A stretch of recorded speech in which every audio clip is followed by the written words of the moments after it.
สวัสดีครับพบกับคลิปใหม่แบทเทอร์ vs พัดลมเลเวล1 20%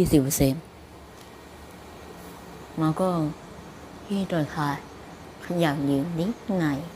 แต่นั่นยังไม่ค่อยเป็นอะไรมากแค่เสือ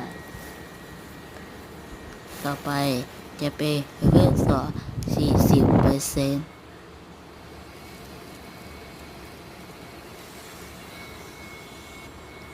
ยังไม่ค่อยเป็นอะไรอยู่พอดีเราก็มาปลุกเลเวล3ที่ภาพมันวางไว้ไม่ให้เสียงดังเลเวล4ยังไม่เป็นอะไรเรื่องสุดท้ายดูสิจะเป็นไง1 2 3